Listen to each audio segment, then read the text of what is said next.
let's jump right away into the first topic here. Remember, get those questions ready, put them in the Q&A box or just chat with us and Jen will take care of that. But first, we're going to say, know your customer. Now, let me just start this off and we'll have a round robin conversation. But Ryan, to you, this just seems so straightforward. Don't you need to know your customers? Why would you include this as something that we need to focus on? Because we routinely see founders skip this step.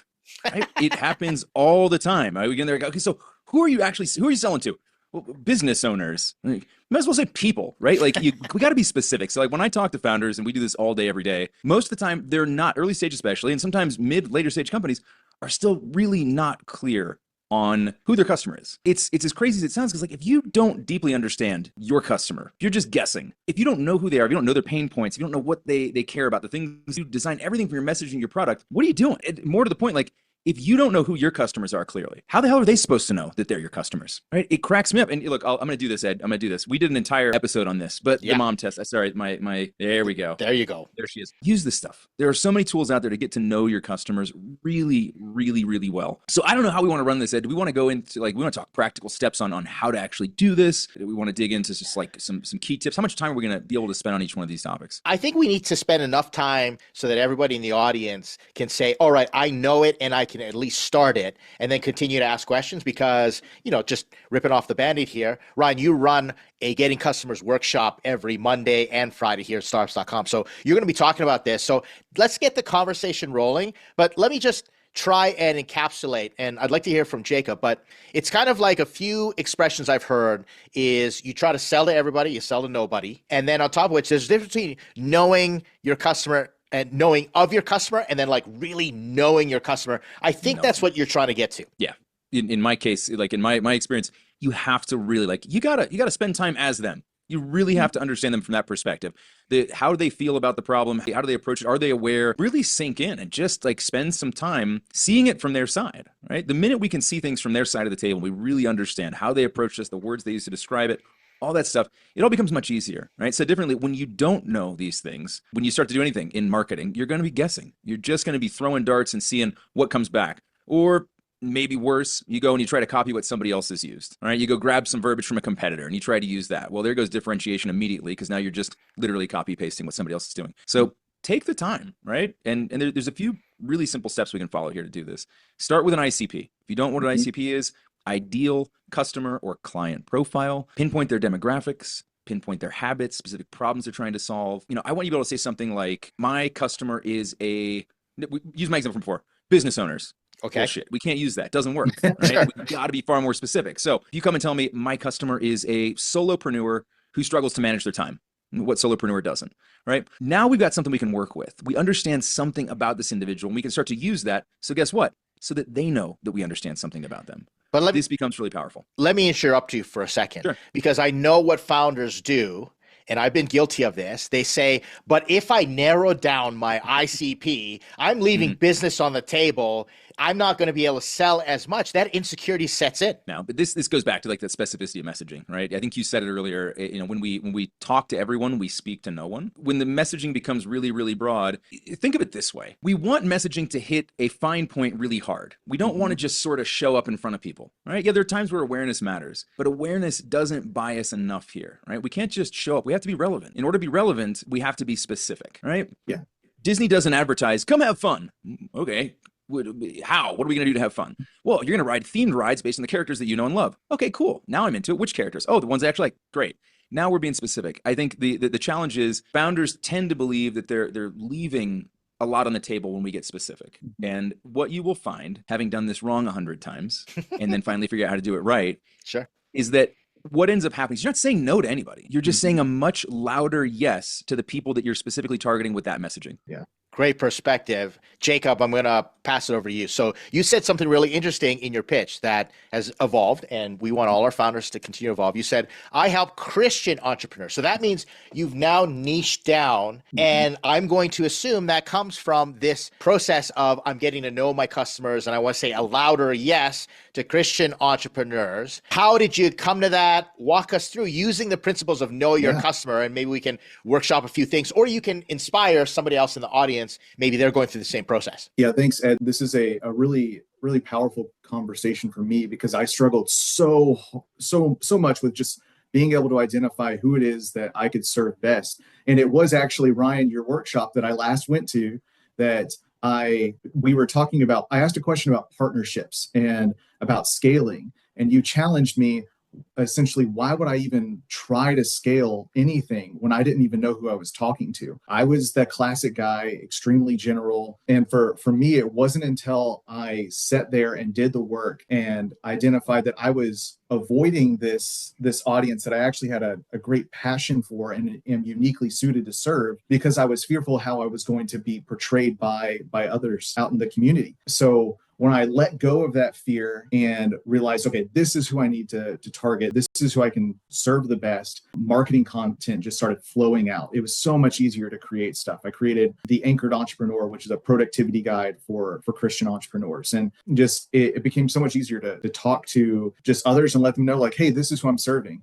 And ironically, since I started that shift, I actually had more people reach out who were not exactly my target demographic. But because I was more narrow and said, this is who I'm serving, they were attracted by something about it and wanted to know, could this still work for me too? And was able to come up with an agreement. So that's my initial thoughts of this topic. Is I go directly actually back to that conversation with Ryan. So in that customer acquisition workshop. So you guys should all come and be a part of that. Join every Monday and Friday. We have a lot of fun in there. Look, you touched on something really important there, which is that I think a lot of us do start with that fear. I think most of us start with that fear that I'm going to kill my business by talking to too few people. Here's a fun experiment. If you want to test marketing in real life, go out into a busy street, go into the mall, and shout, hey, right? See what happens.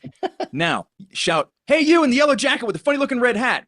You're going to get that person's attention really quick. You shout, hey, nothing much happens, right? Nobody really, a couple people might glance over their shoulder, they're going to look away. The minute you start to talk to somebody really specific, you start to engage, you start to know what to say, right? To your point, Jacob, the minute you got clear on who you were talking to, it became a lot easier to articulate what you wanted to say to them. That carried over and went well beyond that particular segment simply because you got clear on your messaging got better, and you were confident to be able to say those things. And now all of a sudden that starts to attract people from outside that. I don't know that I've ever seen this to not be true.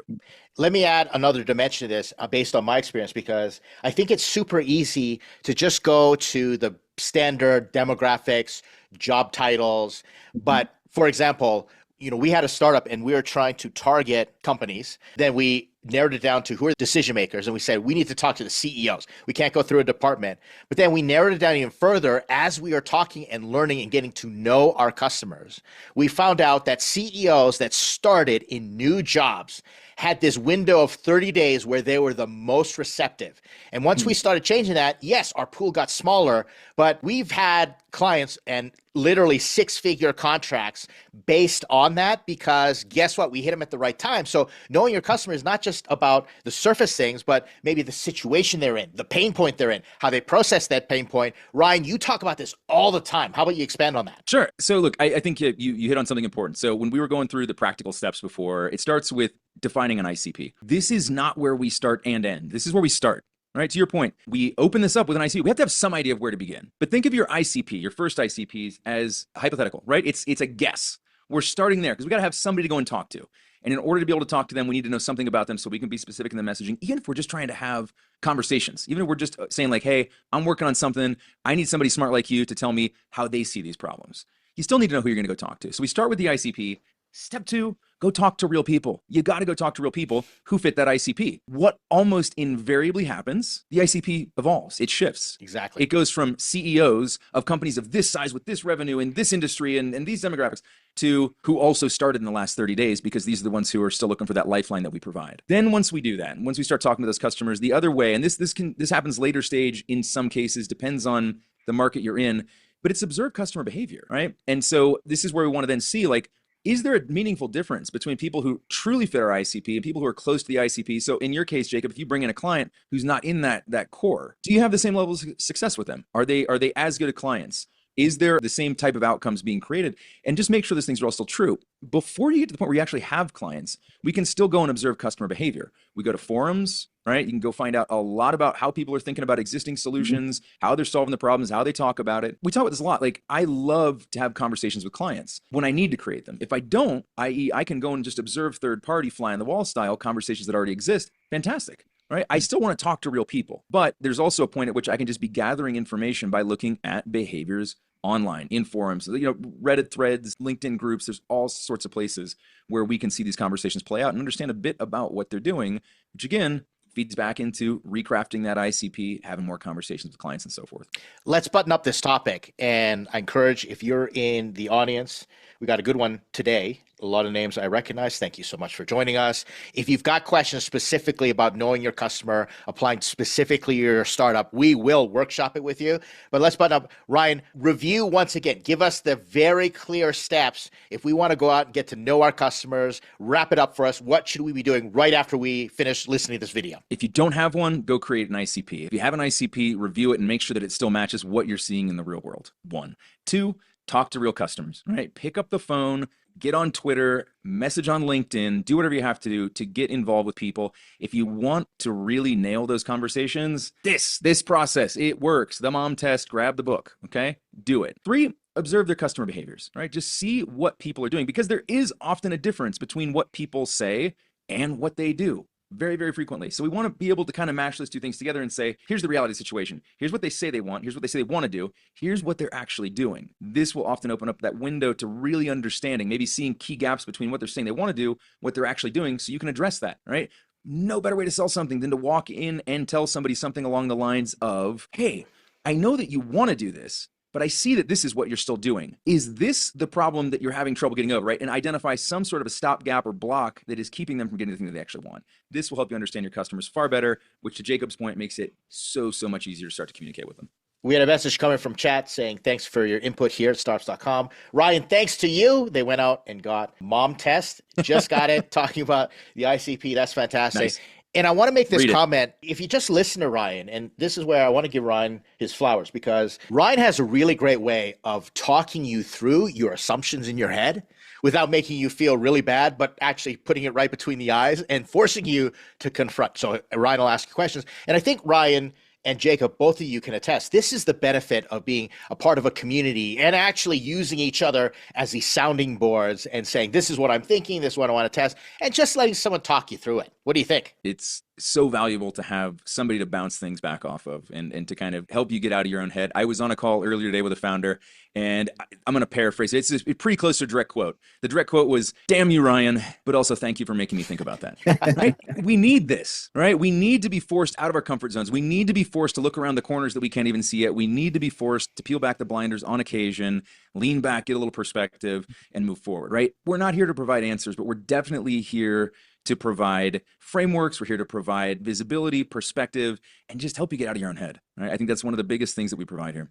And Jacob, you do this as well, just kind of going deeper and deeper and just sort of shamelessly promoting everybody. But Jacob, you run a workshop, you do executive coaching for us here at Startups.com, and you have a session where everybody can come and just share what's going on, and you act as each other's sounding board. What's that like? What happens in your sessions? Yeah, it's a really powerful session. What's great about it is you never know what's going to come up, but everybody always has something, or like someone identifies with it. It's like everybody is in a similar boat as a founder of, I am trying this stuff, I'm stressed about it, and then everyone can relate to it and is able to have some type of feedback. And even the ones who aren't directly in that scenario still have a perspective that's outside of where they're currently sitting at, that it just stretches their mind a little bit. And what I think the most powerful part of it is that it leads to action steps. And that's always the hope, is that the feedback leads to something that they can take away and actually move forward in their business, whether it's a problem or some type of conversation they need to have, what have you.